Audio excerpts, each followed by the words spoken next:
যেভাবে লিখে পাঠিয়ে দেওয়া হয়েছে সেভাবেই পড়ছি। বলছিলাম আমি দীপ্ত, সিলেট থেকে। আশা করি ভালো আছেন এবং সত্যের পথেই আছেন। তো কথা না বাড়িয়ে শুরু করি, আমরা মূল রহস্যে চলে যাই। ঘটনা ছিল 2007। তখন আমার বয়স 5 বছর। আমরা যেই বাড়িতে থাকতাম সেই বাড়িটি অনেক বড় ছিল, তবে বাড়ির সামনেই একটা কবরস্থান ছিল।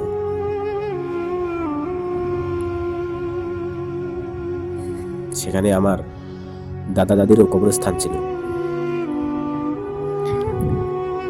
তো সবাই ভালো থাকার কারণে মোটামুটি দিনকাল চলছিল, কোনো প্রকারে কোনো সমস্যা নেই। যে যার মতন দিনকাল করছে, আস্তে আস্তে সবাই পার হতে লাগলো।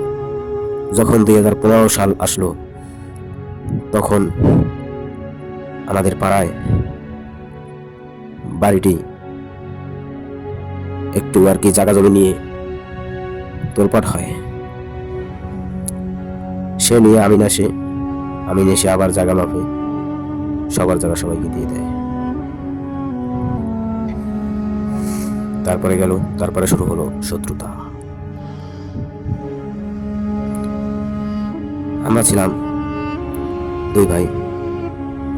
আমার ফ্যামিলিতে আমি, আমার ভাইয়া আর আব্বু আম্মুই থাকতাম। তবে আমাদের ফ্যামিলি বেশি বড় ছিল না। ভাইয়া জব করছিল, আমিও জব করতাম। তবে আমরা 2 ভাই বাড়িতে থাকি না। বড় ভাইয়া থাকে আমেরিকায় আর আমি থাকি ইন্ডিয়ায়। তো সব বাড়ির সমস্যার কারণে আব্বু আমাকে ফোন দেয়, দিয়ে অনেক কথা, কে কি বলেছে না বলেছে সবকিছু আমাকে শেয়ার করে। এবং সেটা নিয়ে আমরা বললাম আমরা 2 ভাই একটা মিট করি। তারপরে সবশেষে মিট করে সবকিছু ভাবলাম যে এখন কি করা যায়। এখন বড় ভাইয়া বলছে যে কতটুকু নেবে, আখেরাতে সবকিছুই প্রতিদান দিতে হবে, যে যতটুকু ভোগ করবে তাকে ততটুকু দিতে হবে।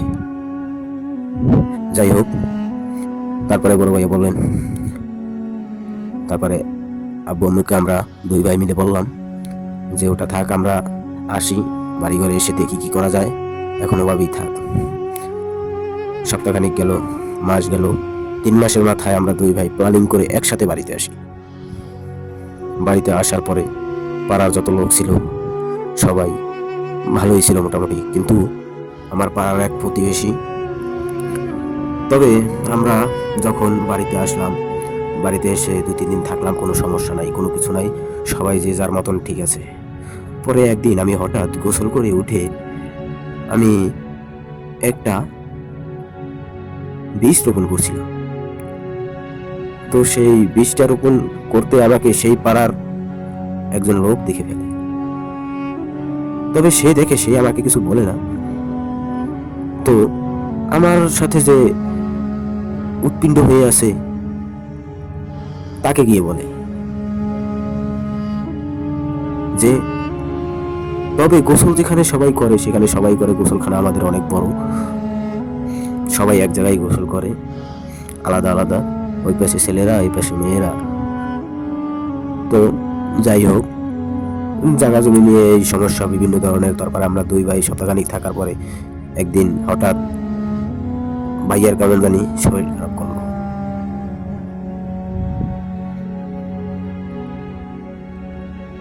পরে ভাইয়ার শরীর খারাপ করলো, ভাত খেলো, ভাত খেয়ে সে বাইরে চলে গেল, আর আমি শুয়ে পড়লাম।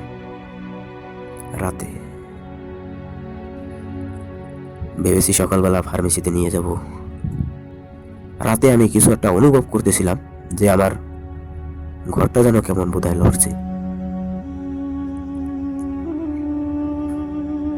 তবে আমি কিছু দেখতে পাচ্ছি না।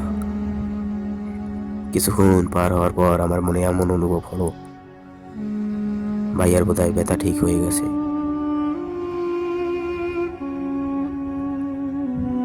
তো সে আমাকে বলছিল যে তার পেটে ব্যথা করছে। মানে আমি কেমন একটা শক খেয়ে গেলাম যে ভাইয়ার পেটে ব্যথা করছে কেন? কিছু খাওয়ার কারণে? কি খেয়েছে? এটা ভাবতে ভাবতে হঠাৎ চোখ বুজে গেল আর আমি নিস্তেজ হয়ে গেলাম কিছু সময়ের জন্য। ঘুম থেকে সকালবেলা উঠেই মোবাইল খুঁজে মোবাইলটার টাইম দেখি 9টা বেজে গেছে। আমি ফাল মেরে উঠে দাঁড়ালাম, এক দৌড়ে ভাইয়ার খাটে গেলাম। খাটে গিয়ে দেখি ভাইয়া নাই। পরে আব্বু আম্মুকে জিজ্ঞাসা করলাম। পরে বলে সকালবেলা আজানের সময় কই যেন গেছে। আমাকে বলছে যে আমি আর্জেন্ট একটা কাজে যাচ্ছি। আমি বললাম ছোটমণিকেও তো নিয়ে যা। তো সে কিছু না ভেবেই সে চলে গেল। হঠাৎ আমার মনে কৌতূহল জাগলো। কাল রাতে কেমন জানি আমার অনুভব হয়েছিল আমাদের ঘরটা কেমন জানি লড়ছে। পরে আমি বললাম, মা ভাইয়া ব্যথা ঠিক হয়ে গেছে? বলে হ্যাঁ, কি যেন ওইখান থেকে একটু পানি খেয়ে এলো, ব্যথা ঠিক হয়ে গেল। কে জানি না কি ভাব করে, কি জানি। আম্মুর এই কথা বলাতে আমি আম্মুকে বলি তুমি ঘরে যাও, আমি দেখছি। আমি হাত মুখ ধুয়ে ফ্রেশ হয়ে একটু ঘর থেকে কিছু না খেয়ে বেরিয়ে পড়ি ভাইয়ার খোঁজে। ভাইয়া কোথায় যেতে পারে? আমি পুরো এলাকা ঘুরতে ঘুরতে ঘুরতে ঘুরতে আমি গেলাম এক নিস্তেজ এক বাড়ির কাছে। হঠাৎ আমি ওই বাড়ির কাছে এখন আমার ভিতরে কেমন জানি একটা ফিল হচ্ছে যে আমি ভাইয়ার কাছে মনে হয় এসে পড়েছি। কেমন জানি আমার একটা ফিল হচ্ছে। পরে আস্তে আস্তে সামনের দিকে এগোতে এগোতে আমি দেখি সেখানে একটা বাড়ি, মনে হচ্ছে 2 তলা ছিল, পুরনো হওয়ার কারণে ভেঙে পড়ে গেছে। সেটার নিচে বোধহয় কেমন যেন কুকুররা যেমন ঘর বানায় সেরকমের একটা অবস্থা।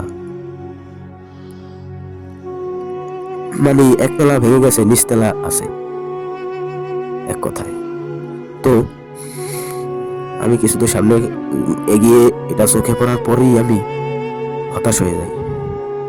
আমি বুঝতে পারছিলাম না যে আমি কোথায় এসেছি, আমি কি করব। কিছুক্ষণ খানিকটা সময় ওখানে দাঁড়িয়ে এটা ভাবতে ভাবতেই পিছন ফিরে আবারও সোজা হাঁটা ধরি বাড়ির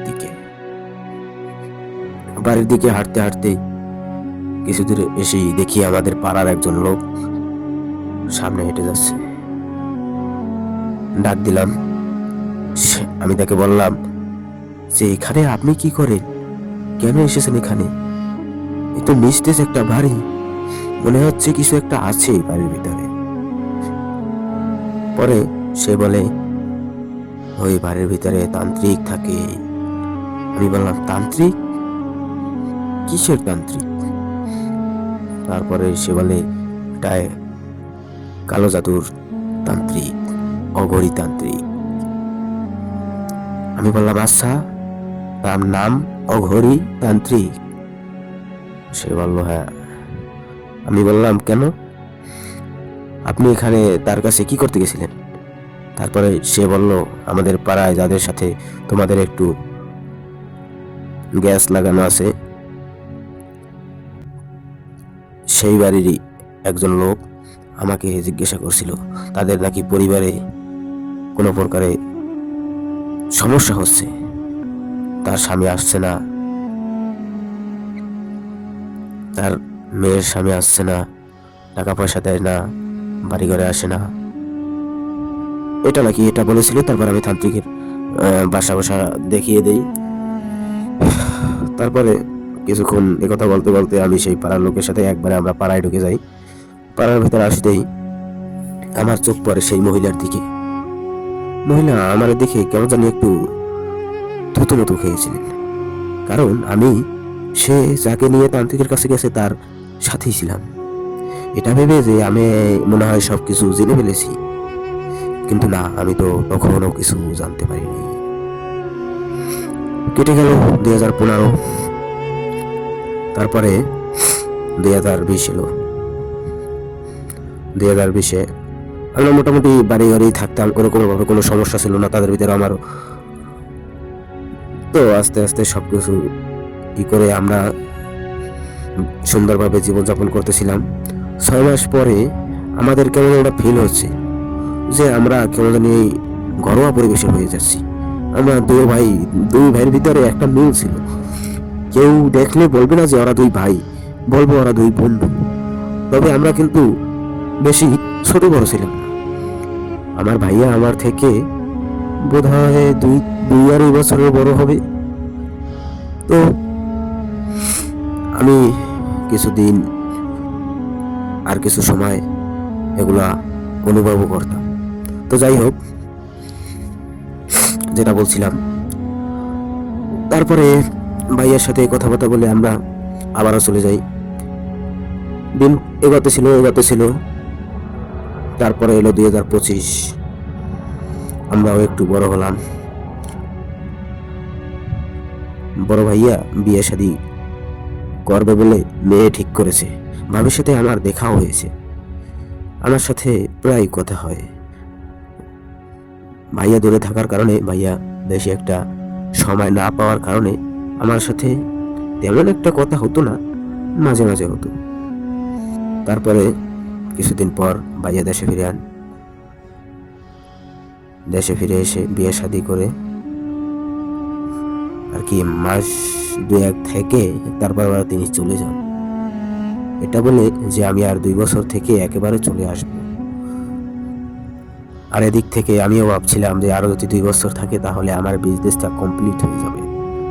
কারণ এটা তো আমি ভুলে গিয়েছি যে আমি একটা বিজনেসের প্ল্যান করছিলাম, যেটা আমার ভাইয়া আমাকে সাপোর্ট দিব বলছিল। কিন্তু এখন যেহেতু সমস্যা দেখা দিচ্ছে, তো আমি ভাইয়া কিছু বলতেও পারছি না। ভাইয়ের শরীর ওই সময় খারাপ করলো। ভাইয়া মাঝে মাঝেই আমাকে বলে আমার না পেটে ব্যথা করে। তো হঠাৎ আমার চোখ গেল ভাইয়ার মাথার দিকে। যেন ভাইয়ার মাথার কাঠিংটা আমি ঠিক বুঝতে পারলাম না। পিছন থেকে কে যেন, মনে হচ্ছে কে যেন কিছু চুল কেটে নিয়ে গেছে। হঠাৎ ভাবতে আমি বলি, কে? ভাবছি আবি এটা হয়তো বা এরকমেরই কাটে। কিন্তু না, আমি তো তখনও কিছু বুঝতে পারি নাই। যখন এই মাথার এই সাইডে দেখতে পারলাম যে না, এক সাইড থেকে কাটা, মানে চুল অল্প আর এই সাইডে বেশি। দেখতেই বোঝা যাচ্ছিল যে কে যেন চুল কেটে রেখে দিয়েছে একটু। পরে আমি এটা নিয়ে বেশি কিছু একটা ভাবলাম না। হঠাৎ সে চলে যায়, আস্তে আস্তে দিন যায়, সে চলে যায়। আম্মুর কি কান্না, আমার তো মনই মানে না। তো যাই হোক, আমরা পরে এয়ারপোর্টে যাইয়া এগিয়ে দিয়ে আসলাম। বাসায় ফিরে এসে আমরা কেমন যেন একটা শক খেয়ে গেলাম। বাড়িতে কেউ ছিল না। এসে দেখি আমাদের পোষা একটি কুকুর ছিল। কুকুরটি খুব যত্ন ছিল। কুকুরটি অনেক আমাদের উপকারী।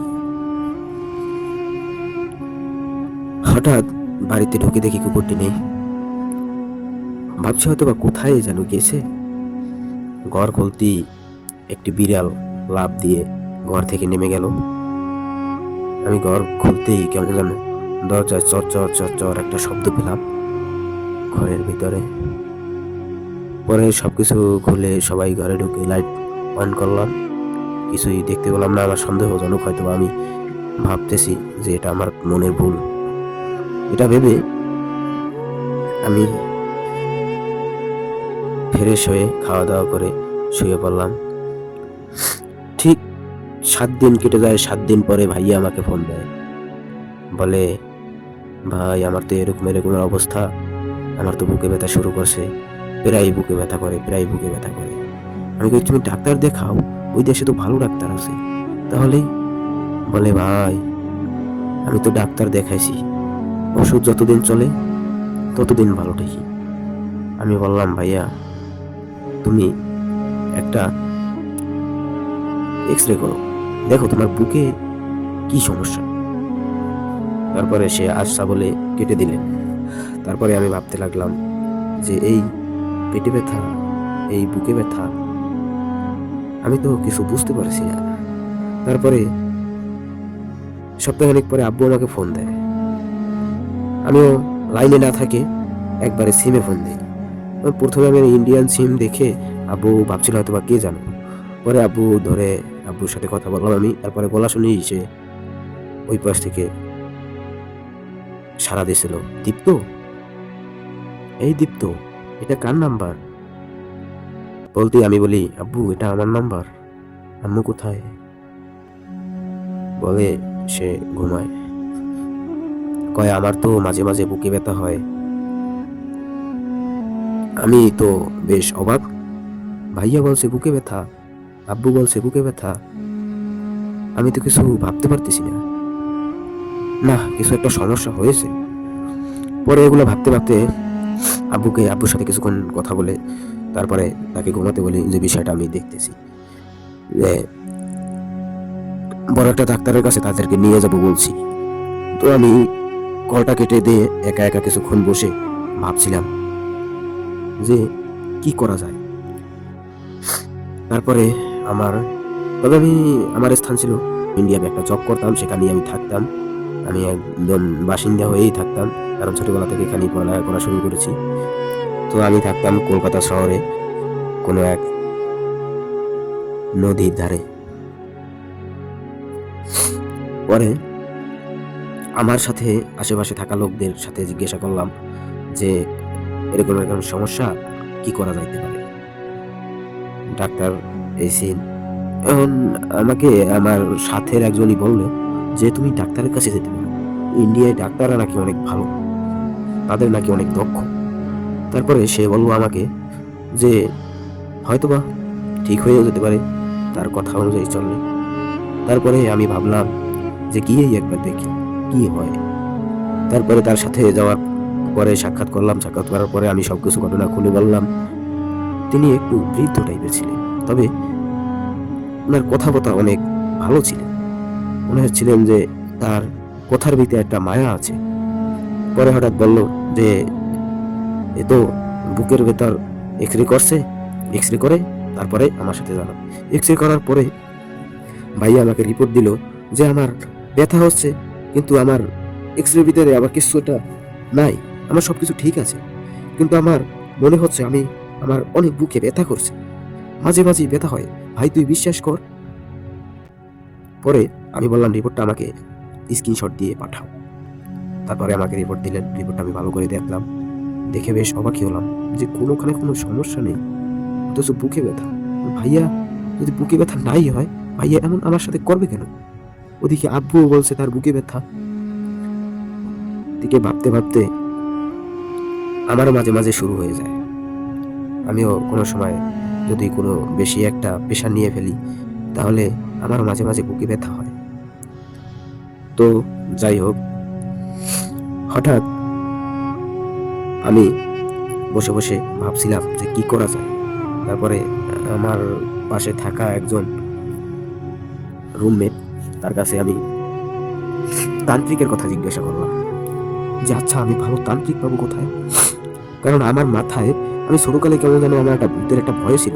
আমি যখন নানা বাড়ি যেতাম, তখন নানা বাড়ির পাশেই একটা কবরস্থান ছিল, আর একটা বাড়ি ছিল ছোট, তা সব ফাঁক ছিল ঘরের, মানে মধ্যবিত্ত পরিবার, সব ফাঁক, কবরস্থান দেখা যেত। তো এইখান থেকে আমি ছোটবেলা থেকেই একটু ভয় ভয় ভয় থাকতাম যে ভূত বলে কিছু আছে বা এমন কিছু। তাকে তান্ত্রিকের কথা জিজ্ঞাসা করলাম, তান্ত্রিকের ঠিকানা দিল। ওই তান্ত্রিক আমারে সবকিছু খুলে বলতে বলবো। আমিও তার কথা অনুযায়ী ঘটনার A to Z সবকিছু খুলে বলি। খুলে বলার পরেই তিনি আমাকে তিনটে এমন এমন প্রশ্ন করলো, যেটা আমি, ভাইয়া, আব্বু আম্মু ছাড়া আর কেউ বলারই কোনো সুযোগ নেই, কারণ তারা এসব তা জানবেই না। কিন্তু সেই কথা যে তান্ত্রিক, তাকে আমি চিনি না, সে বলে দিল, বেশ অবাকই হলাম। পরে তাকে বললাম, সে আমার কিছু এরকমের কথা বললো। আমি অবাক হয়ে এক দৃষ্টিতে তান্ত্রিকের দিকে তাকিয়ে আছি। তান্ত্রিক হঠাৎ হঠাৎ হাত থেকে বাতাস দিয়ে আমাকে বলল, কি ঠিক আছে তো সব? আমি মাথা নাড়িয়ে হ্যাঁ সম্মতি দিলাম। কিছুক্ষণ চুপ থাকলাম, তারপরে জিজ্ঞাসা করলাম, আচ্ছা বলেন তো, এই বুকে ব্যথা কিসের কারণে? তারপরে সে বলে, আমি তো এত কিছু বুঝতে পারবো না, তোমার বাড়িতে আমি যদি যাই তাহলে সবকিছু বুঝতে পারবো। আমি বললাম, আচ্ছা ঠিক আছে। 2 দিন পরে ঠিকানা দিয়ে দিলাম টেক্সট করে। তারপরে 2 দিন কেটে গেল। 2 দিন পরে আসলো সেই তান্ত্রিক। তান্ত্রিক এসে প্রথমে বাড়ির ভিতরে ঢুকতেই কেমন যেন কিছুক্ষণ দাঁড়িয়ে গেল। আমি তাকে নিয়ে আসছি, আমি হাঁটছি, কিন্তু সে এক ধিমে কিছুক্ষণ দাঁড়িয়েই থাকলো। কিছুক্ষণ আমি ডিম খেয়ে গেলাম। খানিকটা পর আমি তান্ত্রিককে কিছু প্রশ্ন করলাম, আচ্ছা কি হচ্ছে এখানে? মানে আপনি বলছেন, আমি আপনাকে কিছু বলছি, আপনাকে জানি যে আপনি অনেক ভালো একজন তান্ত্রিক, আপনি নাকি অনেক রোগ করে ফেলছেন, তো কিছু বলতে পারেন আমার ভাইয়ের, আমার আব্বুর বা এরকম কি রোগ হয়েছে? তান্ত্রিক বললো, সময় হোক সব বলবো। তান্ত্রিক চলে গেলেন, আমাকে কিছু দিয়ে, যেমন একটা তাবিজ যেমন লেখে সেমন কি যেন একটা লিখে দিয়ে গেল, আর বলবো এটার মাধ্যমেই তুমি সবকিছু বুঝবে। পরে আমি সবকিছু ভেবে আর ওই তান্ত্রিকে ফোন দিলাম, তান্ত্রিকের সাথে কন্ট্যাক্ট নেই আমার। তো সবশেষে যখন আমার সবকিছু আগের মতন হয়ে যেতে লাগলো, মানে এই ভাইয়াও বলছিল আমার অনেকদিন ধরে বুকে ব্যথা অনুভব হয় না, কেমন জানি আমার ওষুধ খাই না কিন্তু অনুভব হয় না। তারপরে কিছুদিন যাওয়ার পরেই ভাইয়া আমাকে হঠাৎ একদিন রাত 3টে বাজছে, তখন সে আমাকে কল দিয়ে বলে, দীপ্ত, আমার তো ব্যথা অনেক বেড়েই চলেছে, কিছুদিন করছিল না, কিন্তু এখন এমন ব্যথা হচ্ছে মনে হচ্ছে আমি মরেই যাব। কিছু একটা দিয়ে সান্ত্বনা দিয়ে কিছুক্ষণ কথা বলে তার সাথে আমি কলটি কেটে বাসায় একা একা বসে ভাবছি যে কি হতে পারে। তান্ত্রিকে সেটা কি দিয়ে গেল, কি বুঝবো আমি এটা দিয়ে? কিন্তু ওটাকে আমি আমার হাতে দেওয়ার পরে থেকে আমি এমন যত্নভাবে রেখেছি, এরকম আমার প্রিয় কোনো জিনিস আমি যত্ন করে রাখি না। তো কিছুক্ষণ পরে আমি এক বাড়ির কিনারে বসে ভাবছিলাম যে এটা দিয়ে আমি কি বুঝবো। আচ্ছা আমি এটা কাউকে দেখাই, তারপরে আমি 2-1 লোককে দেখাই, 2-1 হুজুর, তারা বলেন এটা তো কোনো ব্ল্যাক ম্যাজিকের নিয়ম, এটা তো একটা, আমি ব্ল্যাক ম্যাজিক সেটা আমার কি জিনিস। পরে তার কাছ থেকে সবকিছু জানতে পারলাম যে এটা জাদু। আমি বললাম যে আচ্ছা এই জাদু আপনি তো বলতে পারেন একটু, কিন্তু থুতু খেয়ে গেল সে বললো। পরে আমি তাকে জিজ্ঞাসা করলাম যে আচ্ছা আপনি কি এটা চিকিৎসা করতে পারেন? পরে সে আমাকে বললো, এটা তো দেখো, এটা কোনো রোগ না, এটা তো একটা জাদু, এটা তো আমি পারি না, এটাতে জিনের আসর আছে, খারাপ জিনকে কাজে লাগিয়ে কালো জাদু করে। কিছু ভাবতে ভাবতেই আমি হঠাৎ ওই হুজুরের কাছে জিজ্ঞাসা করলাম, তাহলে কে এই চিকিৎসা করতে পারে? তাকে এই কথা বলার পরেই হুজুর আমাকে বললেন যে বড় হুজুর আছেন। আমাকে একটা ঠিকানা দিলেন। ঠিকানা দেওয়ার পরে আমি পরের দিন সকালেই সেখানে চলে যাই। চলে গিয়ে সেই হুজুরের কাছে আমি সবকিছু খুলে বলি, এবং হুজুরও ওই লেখাটি, তান্ত্রিকের দেওয়া সেই কাগজের লেখাটি দেখে সেও বলতে লাগলো যে এটা কোনো ব্ল্যাক ম্যাজিক। আচ্ছা এটা চলছে কতদিন ধরে? সে আমাকে এই কথা জিজ্ঞাসা করায় আমি বললাম, এই তো বেশ কিছুদিন হয়েছে, তবে তুলনামূলক কমও হয় না একেবারে। কথা বলতে বলতে আমি হঠাৎ তখন সে আমাকে জিজ্ঞাসা করল যে বাপু দেখো, এটা তো একটা ব্ল্যাক ম্যাজিক, জিনের আসর আছে, এই কাজগুলো করতে অনেক ভয়ঙ্কর। তোমাদের ফ্যামিলিতে ব্ল্যাক ম্যাজিক চলতেছে, 2টা জিন আছে, 2টা তোমাদের ফ্যামিলিতে এমনভাবে ঢুকছে যে তোমাদের ফ্যামিলি আস্তে আস্তে খেয়ে ছেড়ে দিবে। তবে সময় থাকতে যদি এটি থামাতে না পারো, তাহলে হয়তোবা তোমাদের পরিবারই নিস্তেজ হয়ে যাবে। এ কথা আমি ভাবতেই আমার কেমন জানি একটা শরীরে ফিল হচ্ছিল। কিছুক্ষণ পরে হুজুরকে আমি বললাম, হুজুর আমাকে বাঁচান, আমাদের সবাইকে বাঁচান হুজুর। পরের দিন সকালবেলা সে আমাকে সবকিছু বললেন। সে বললেন যে এটা তো বেশ কিছুদিন হয়েছে খালো দাদু, তো এটা তো পুরো পাকাপাকি হয়ে গেছে প্রায়, এখন এটাকে থামানো খুব একটা সম্ভব হবে না, যদিও আমি চেষ্টা করে দেখব। তুমি হরিণের চামড়া রেডি রাখতে হবে, তাহলে কিছু একটা করা যেতে পারে। এ কথা বলায় আমি তাকে বললাম, জি হুজুর, চেষ্টা করব। পরে হুজুরকে বিদায় দিয়ে হুজুর আমাকে 2 দিনের সময় দিল। 2 দিনের ভিতরে আমার হরিণের চামড়া ম্যানেজ করতে হবে। পরে 2 দিন পরে হুজুর আসলো। আমিও ফ্যামিলির সাথে সবার সাথে কথা বলে হরিণের চামড়া ম্যানেজ করলাম। পরে সবকিছু ম্যানেজ হয়েছিল, হুজুরও এসেছিল। হুজুর আসতেই বলে যে তোমার ভাইয়া কোথায়? আমি বললাম সে দেশেই আছে, সে ঢাকাতে আছে। বলে তাকে আসতে বলো। বললাম আসতে তো এখন অনেক সময় লাগবে, কমপক্ষে 4-5 ঘন্টা লাগবে।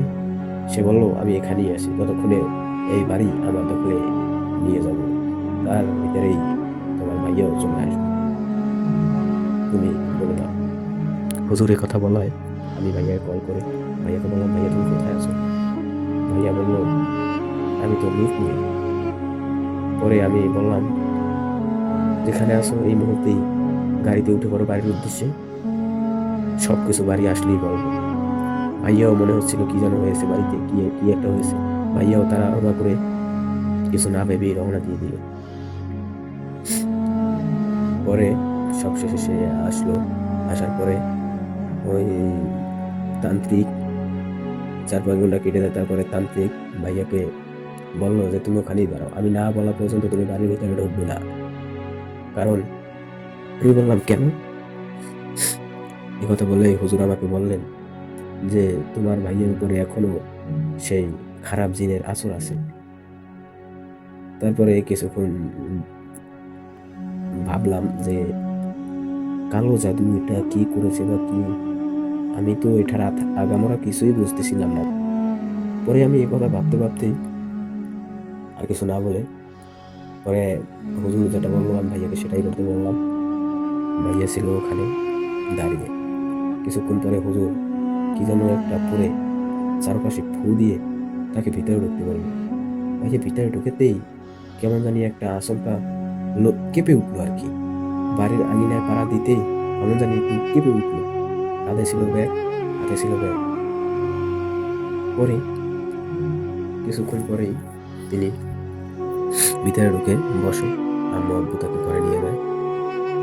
ঘরে নিয়ে যাওয়ার পরে হুজুরও ছিলেন। হুজুরকেও কিছুক্ষণ হুজুর আমাদের বাড়ির ভিতরে ঘরে বসে ঘরের বারান্দায় বসে কিছু একটা করছিলেন, মানে বসে কিছু একটা করছিলেন আর কেমন জানি একটু চারিদিকে ফু দিচ্ছেন।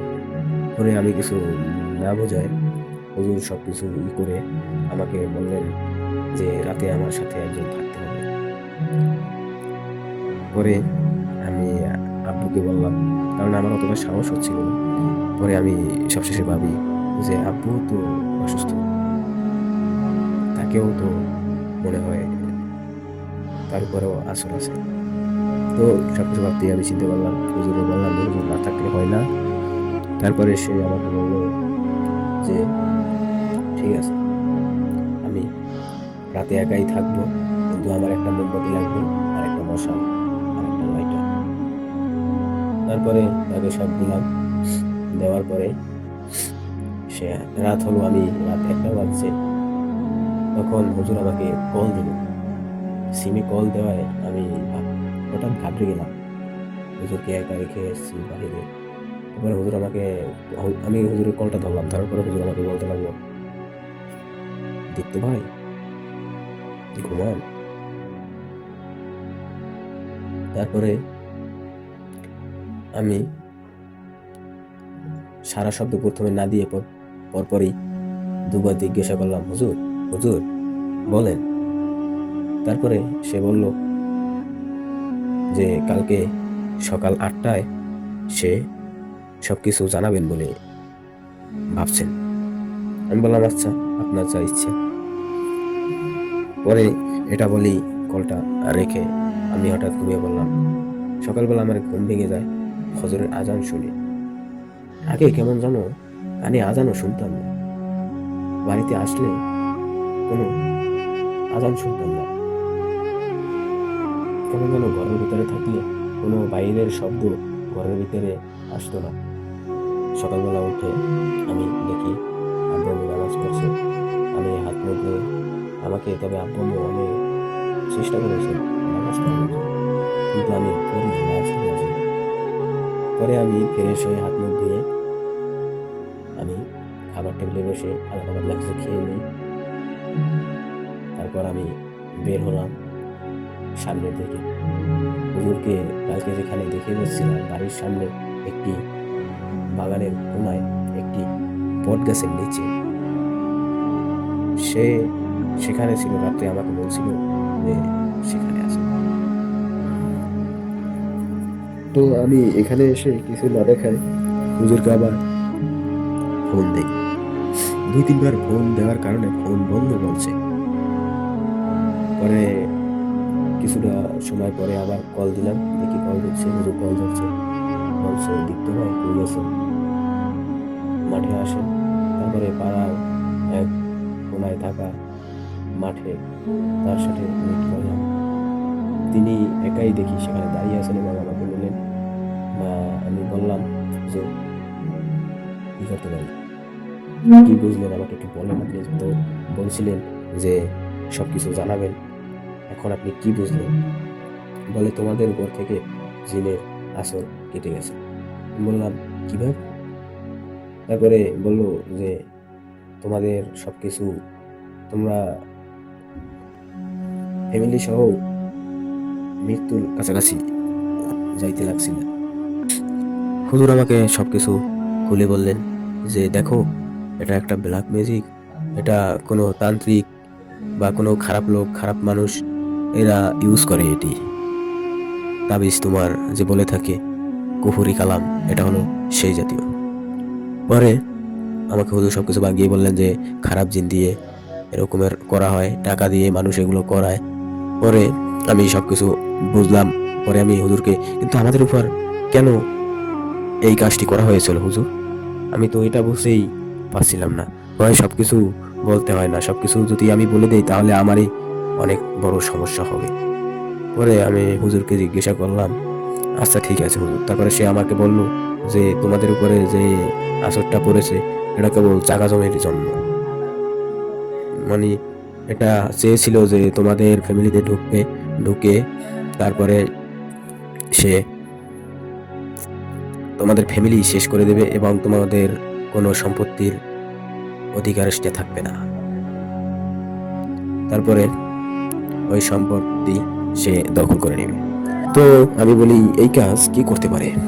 তারপরে তান্ত্রিক চলে গেল, কিছুদিন ভালোই বেশ কাটতেছিল, কিন্তু আমার মাথায় তান্ত্রিকের, তারপরে আমি হুজুরকে তান্ত্রিক বলে ফেলেছি আর কি, আমি একটু উল্পাট হয়ে গেছি। যাই হোক, হুজুর চলে গেল, কিছুদিন ভালো কাটলো, কিন্তু আমার মাথায় হুজুরের কিছু কথা আমার মাথার ভিতরে ঘুরতে লাগলো। জায়গার কারণে ব্ল্যাক ম্যাজিক, খারাপ জিন দিয়ে মেরে ফেলার চেষ্টা। আমার কেমন যেন একটা ফিল হচ্ছিল। আমি রাতে শুয়ে শুয়ে একা একা ভাবছিলাম। এটা ভাবতে ভাবতেই আমি কিছুক্ষণ পরেই কেমন জানি একটা আমার পাড়ার যে পাশের প্রতিবেশী, তার কথা কেমন মনে হচ্ছিল, কারণ সে কি যেন একটা বলছিল। কারণ সে কেমন জানি একটা আমাকে সেই দিন ওই পাড়ার এক লোকের সাথে দেখে কেমন জানি থুতুমুতু খেয়ে গেছিলেন। কিছুক্ষণ এই কথা ভাবতে ভাবতে মনে হলো যে তারাই হয়তোবা এই কুফরি কালামটা করছে। কারণ কিছুদিন ভালো থাকার কারণে তো তারা সচরাচর তো আমাদের চোখের সামনে দিয়ে যাতায়াত করে, তাদেরকে দেখেছি কেমন জানি একটা খিটখিটে মেজাজের। কারণ কিছুদিন আগেই দেখছি হাসি খুশি মুখ, আমাদেরকে দেখলে মনে হচ্ছে না যে আমাদের দেখেও না দেখার ভান করছে বা কিছু, এমন কিছু মনে হচ্ছে তারা খুব হাসি খুশি আছে। কিন্তু হঠাৎ এইরূপ কেন? মনে হচ্ছে খিটখিটে মেজাজ, মনে হচ্ছে রাগ, মনে হচ্ছে এমন যে তার সাথে যে এখন কথা বলতে যাবে তারই কোনো একটা ক্ষতি করে ফেলবে। পরে আমি একা একা এ কথা ভাবতেই ঘুমিয়ে পড়ি। ঘুমিয়ে পড়ায় সকালবেলা উঠতে উঠতে আমার সকাল 10টা বেজে যায়।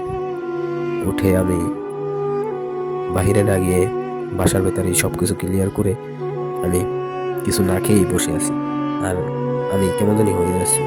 হঠাৎ ভাইয়া এসে আমাকে বলল যে এই তো একই সমস্যা আবারও দেখা দিচ্ছে রিক্ত, কি করতে পারি বল?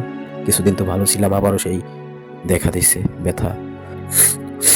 পরে আমি সেই কথা বলতেই আমি কি যে বলি, এখন ভাবি সেও তো কিছু বলে না, সে তো আগেই ভয় পেয়ে বসে আছেন যে আব্বুরও একই সমস্যা আর ভাইয়ারও একই সমস্যা। খালি ভালো থাকার ভিতরে আমি আর আম্মু একটু ভালো ছিলাম। আমাদের বেশ এটা কিছু করতে পারে না, কারণ আমাদের ফ্যামিলির সব থেকে গুরুজন ছিলেন আমার বাবা এবং আমার ভাইয়া, তাই তাদেরকেই মনে হচ্ছে আগেই ধরা হয়েছে। মানে কি এমন একটা সিচুয়েশন। পরে এ কথা ভাবতে ভাবতে আমি আবার সেই হুজুরকে কল দিলাম, হুজুরকে আবার সব কিছু বললাম। যেরকম হুজুর আবার আমাদের বাড়ি এসলেন, এসে সব কিছু দেখে বললেন, তোমরা কি যেন একটা উল্টোপাল্টা করে ফেলেছো, তাই এই সমস্যা হয়েছে। কিন্তু এই সমস্যা ঠিক করা যাবে না। কিন্তু এই সমস্যা একবার যদি আটকানো হয়, সেটা যদি আবার আবার গিয়ে যদি তাদের ফ্যামিলিকে ধরে, তাহলে ওই পরিবার আর তারা রাখে না। হুজুরকে বললাম, তাহলে এখন কি করা উচিত? বলল, আমার অতিথিরা তোমাদের সাথে আছে, ভয় পেও না, এগিয়ে যাও, আর আমিও চেষ্টা করব যে তোমাদের জন্য কিছু করার। তো এখন সেভাবেই চলছে। সেই থেকে ওই কিছুদিন পর সমস্যা দেখা দেয়, আবার কিছুদিন ভালো থাকে, আবার এর এই সমস্যা, আবার ওই সমস্যা। পরে আমি বলি নাই যে আমার ওই এই কাহিনী শোনার পর থেকেই আমার ইন্ডিয়ায় থাকা আবার হলো না, আর জবটা আবার করা হলো না। একেবারেই চাকরি ছেড়ে দিয়ে আমি বাড়িতে চলে গেছিলাম যে বাড়িতে একটা বিজনেস শুরু করব। পরে কিছু ভেবে তারপরে ওই সব কাজ করে এখন আবার এই কাহিনী শুনে আমি তো কি করব ভেবেই বুঝতে পারছি না। এখনো সেভাবেই চলছে। যাই হোক, আমি বেশি কথা আর বাড়াতে চাই না, এমনিতেই ঘটনা অনেক বড় হয়ে গেছে। যদিও সবাই ভালো থাকবেন এই বলেই শেষ করছি। আর সাব্বির ভাই, যদি আমার ঘটনাটি ভালো লেগে থাকে তাহলে আমাকে জানাবেন। যদি সিলেক্টেড হয় তাহলে আমাকে জানানোর অনুরোধ রইল। আপনি অবশ্যই আমাকে জানাবেন, আমি চেষ্টা করব আরও ভালো ভালো ঘটনা কালেক্ট করে তা আপনাকে দিতে। তো এই বলেই আমি শেষ করছি। তারপরে তার নাম দীপ্ত, সিলেট থেকে, তারপরে তার বাসার ঠিকানা, তারপরে তার ফোন নাম্বার এবং তার ইমেল অ্যাড্রেস শেয়ার করেছেন। যাও কারণ যেহেতু সবকিছু যেহেতু ভাবলাম, সবকিছু বুঝলাম, এখন আমার কথা হচ্ছে যে ব্ল্যাক ম্যাজিকটা কিন্তু আসলে খুব একটা খারাপ জিনিস। এই যে দেখা যাচ্ছে যে বুকে ব্যথা, খারাপ জিন, এই জিন দিয়ে তৈরি মনে করেন সবকিছু এমন একটা হারাম কাজ যে এগুলা আর কি অনেক একটা খারাপ জিনিস, খারাপ লোকরাই এই কাজগুলা করে থাকে। এখন যাই হোক, আমরা বুঝলাম যে ব্ল্যাক ম্যাজিকটা আসলেই একটা ক্রিটিক্যাল বিষয়, কারণ এটা যাকে ধরে সে একবারে ক্ষতবিক্ষত হয়ে যায়। তো আমি বেশি কথা বাড়াবো না। তো যদি সবার ভিডিওটা ভালো লাগে থাকে তাহলে চ্যানেলটাকে সাবস্ক্রাইব করে দেবেন। আর বলে থাকি যে আমি এই প্রথমই একটা ভিডিও আপলোড দিলাম, কারণ আমি আসলে এগুলা তৈরি করি অনেক আগে থেকে, কিন্তু কোনো সময় ইউটিউবিং করি নাই। কিন্তু আমার ডায়েরিতে এরকমের বহু মানুষের বহু সিন, বহু ঘটনা আমার লেখা আছে ডায়েরিতে। যদিও আমি কখনো ওই করতাম না, হঠাৎ একদিন কেমন জানি মাথায় আসলো যে আমি একটি চ্যানেল খুলে আমি আমার একটা পরিবার তৈরি করি। তো আপনারা এরকমের ভিডিও সচরাচর শুনতে পাবেন, আরও ঘটনা আছে। আর এতক্ষণ যা আমি পড়েছি তা সবই কেবল দীপ্ত ভাইয়ের মতোই পড়ার চেষ্টা করেছি। জানি না আমি কতটুকু পেরেছি, তবে আশা করি আপনারা সন্তুষ্ট হবেন। এবং দীপ্ত ভাইয়া, আপনাকে অসংখ্য অসংখ্য ধন্যবাদ আমাকে এরমের একটি সুন্দর ভিডিও সংকলিত করে তা কালেক্ট করে আমাকে পাঠানোর জন্য। দোয়া করি সুস্থ থাকেন, ভালো থাকেন, এবং আমি অবশ্যই আশা করি আপনি আরো ঘটনা পাঠান। আর আপনারা যারা যারা এই ঘটনাটি শেষ পর্যন্ত শুনেছেন তারা জানি অবশ্যই আর কি ভূত এফএমের শ্রোতা বিন্দু। তবে আশা করি আপনি আমার পাশে থাকলে সবসময় এরকমের ভিডিও সচরাচর শুনতে পাবেন। যদি একটা ভিডিওর প্রথম থেকে যদি শেষ পর্যন্ত না শুনি তাহলে কিন্তু ওই ভিডিওটার আর কি একটা মাথা বের করা যায় না। তো সবাই যারা যারা শেষ পর্যন্ত শুনেছেন তারা অবশ্যই পাশে থাকবেন। ভিডিও অনেক বড় হয়ে গেছে যদিও, তারপরে বলি যে যদি আমাকে এই ঘটনা শোনানোর মতন থাকে বা আপনার সাথে ঘটে যাওয়া কোনো ঘটনা যদি থাকে তাহলে আমার ইমেল অ্যাড্রেসে পাঠিয়ে দেবেন বা ভয়েস রেকর্ড। ইমেল অ্যাড্রেস হলো শাফিনা আহমেদ 9689@gmail.com। পাঠিয়ে দিন এই ইমেলে।